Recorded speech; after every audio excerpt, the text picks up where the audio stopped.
Hello and welcome to my first look at the 2022 Festive guide. I'm not sure how useful this video will be. It might be useful to you all that don't have access to a Games Workshop store or live quite a way away. I just happened to be in one the other day and they have this Festive guide. It says pull out tour poster, which is in there. It says claim your free autographed card and guitar pick. It says Wah starring the Goth Rocker. So they've done a new single and things, but yeah. So there's firstly advert for Warhammer Plus straight away. What's inside, bit of a contents, how to claim your free autograph card and guitar pick. See page 31 for details. Okay, interesting. Then you've got a little look at two of the Our World's Your Hobby. No Horus Heresy though. Bizarre, because I think it sold very well this year. Then you've got New This Christmas. For a Festive guide not to include prices, it's really bizarre. I remember the good old Christmas guides that Games Workshop produced that had prices, so you can budget or you can go, oh well, this set is £120, and and also they focused more on the sets. They showed you what was included. These, it's a bit like an overview. It's really bizarre because it shows Kill Team Shadow Vaults with one of the Necron models and one of the Carskin. That's it. Doesn't show all of the models or the price or anything else. Like the scenery is a big draw for that kit. Same for Sundered Fate as well, but they don't focus on that. It's just like, oh, here's a few things. For some reason it goes from those two box sets, which are very, very niche in those two worlds. You've got Kill Team, which yes, it's 40k, but it's not like a 40k starter box set. You've got Warcry, but it's not an Age of Sigmar, with the rulebook and things. Very bizarre that they show those. I mean, yes, they're new for Christmas, but they've been around a couple months or so, and so has the Leagues of Votann with Grimnir. I'm not sure why they jumped from those two to that one when there's obviously lots of Leagues of Votann that are coming out. The Goth Rocker is brand new though, so that's interesting that they show that. I think the thumbnail's a bit small though. You've got, again, it goes to Warhammer Underworld's Gnarlwood and then a Deimos pattern Predator. Like, what's that for? It's a guide. It's not, this doesn't to me seem like a guide. It seems like just random selection of products thrown in with no sort of context. Like, you don't know what that's for. Is it for 40k? Is it for Age of Sigmar? You just don't know. It's not really much of a guide. You've got the Astra Militarum army set and the Slaves of Darkness army set.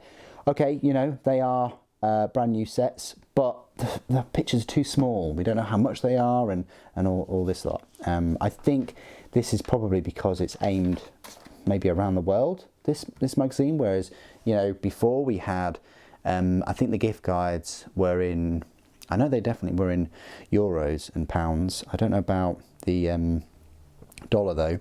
Then you've got the starter sets themselves, but it doesn't show kind of what's in them. You've got the Elite Edition, Recruit Edition, paints and tools, and similar for the Age of Sigmar. You've got the Command Edition there, which has some scenery and some of the models, but not all of the models that was in the original set. And the same for this one. Is it Extremis Edition? Big box games. You've got Cursed City.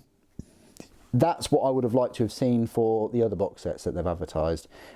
Lord of the Rings, I would have liked more.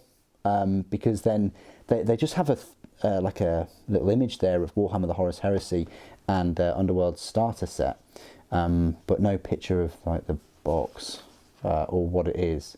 It just says Warhammer the Horus Heresy, complete with 58 miniatures, rulebook and all the accessories you need, but it doesn't say that it's the Age of Darkness box set. It's really bizarre. Big cool stuff.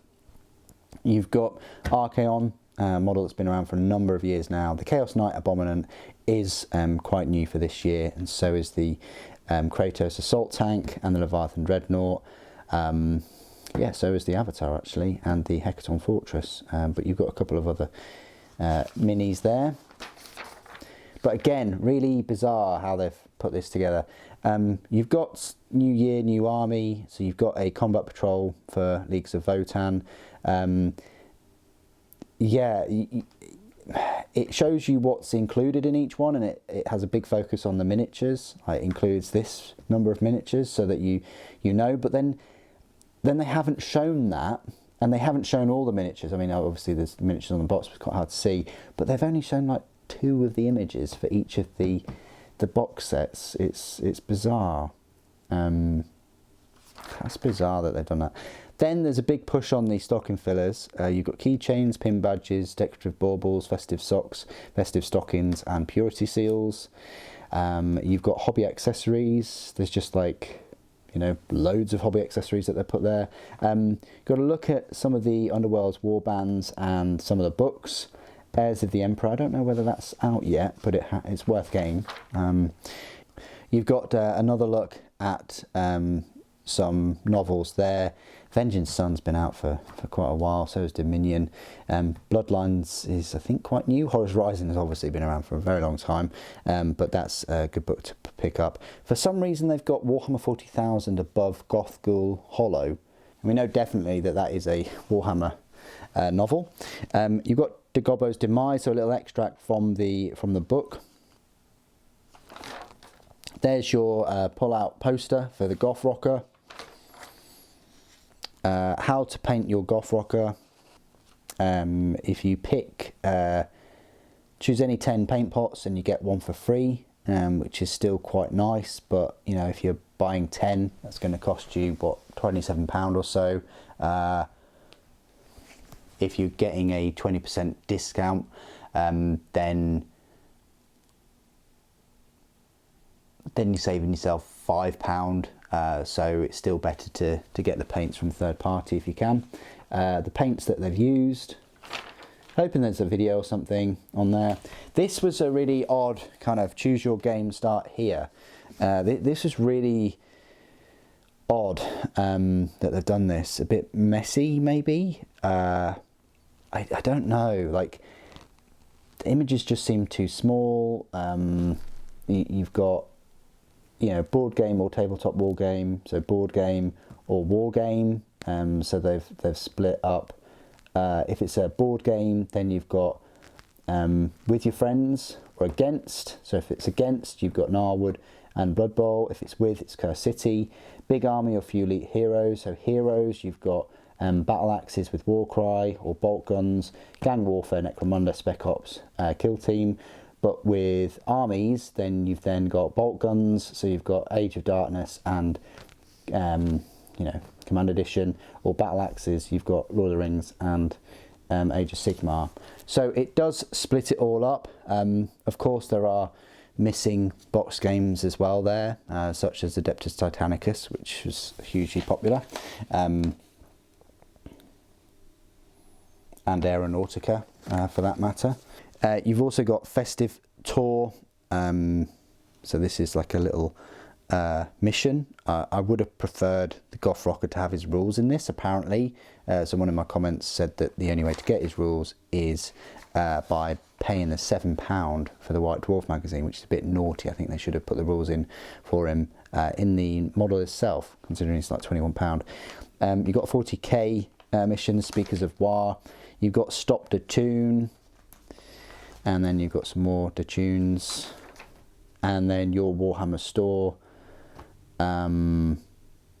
It's odd doing that because they're not all laid out exactly like that. They're all different shapes and sizes, as we know. They're pushing the invite a friend as well. You've got free introductory game, pick and mix your paint sets, collectible coins, miniature of the month. In-store order point, they say it's the full Warhammer range. It's not. You can't order anything from Forge World, which is part of Games Workshop. You can't get anything, you know, sent to the store other than the Primarchs. And That's odd because for a couple of the releases this year, like Tyranids, you could actually pick up some of the Forge World miniatures and have them sent to the store. Not sure whether they'll do that in the future, but they do owe, you know, Forge World Resin, Horus Heresy, their success of the plastic Horus Heresy. But yeah, hopefully they'll get that sorted. Got join the community. Looking for a last minute gift, you can get a gift voucher. Rockers Challenge. They've added a new one, Read. I don't think that was there before. Complete all 5 activities and then you get a poster with a guitar pick. You collect, build, paint, play and read. And then I look at the White Dwarf. And then battle honours and earn rewards. So you're earning rewards by hitting different activities. So you receive certificates celebrating your hard work. And a figure case. So you do actually get a free figure case once you've hit 30 activities. Not quite sure how long that's going to take you though. You get a game card folder at 10 build activities. You get a bits box. You get 2 dice for 10 play activities. Wow, 10 play activities. Oof. Even if each game's like half an hour, that's going to be 300 minutes, 6 hours or so. It's a fair chunk of time. 10 read activities. You get a bookmark. Start your Warhammer year right. In-store only paint offer. And then you've got, yeah, this is really bizarre. January to February, new year, new army. That's just a suggestion. March to April, Supreme Command, not sure what that is. May to June, Gods of War, not sure what that is. Magicians and Machines, Battlefront, and November, Grand Final. So that's armies on parade, apparently. This is the most useful thing in the whole magazine, I'd say. It's a Citadel colour chart. You've got all the base paints, a load of contrast paints, some shades, a load of layer paints, some dry and some technical. So that's really, really cool colour guide. I wish there was another kind of guide on the next overleaf or a couple more pages that showed you know, how to get some effects with each of the different categories of paints. That would have been cool, because then you could have this while you're painting and things over Christmas. But as it stands, you've got a couple of missions there. It helps you a little bit with the Goth Rocker. And then it's got a few pages of random products, really. It's missing the structure. It really is missing the structure that the previous guides have had, the Christmas guides. There's no mention at all of the battle forces in there, which is a shame, because I've always looked forward to seeing these Christmas guides with the battle forces and looking at all of the miniatures included in them, because they are, you know, £130 or so each. I'm not tempted by any of them this year, mainly because they've chosen to put like big, expensive named characters in all of them. And one of the main draws for these battle forces is as reinforcements for your army that you've been collecting for years. And I think typically if you've already got that army, you've probably got the name character. So it'll be interesting to see how much they sell compared to previous years. But that's another video, because when they're pre-orders and things, they're going to be the Age of Sigmar pre-orders for the battle forces this weekend coming up, I think. I will be going through them and giving you a separate video for Age of Sigmar and the 40k battle forces. So that's another video coming up. What do you guys think of the festive guide and their offerings this year? Please do put your thoughts and opinions down in the comments below. It'd be great to hear from you. Thank you ever so much for joining me today. Thank you for watching. The Emperor Protects.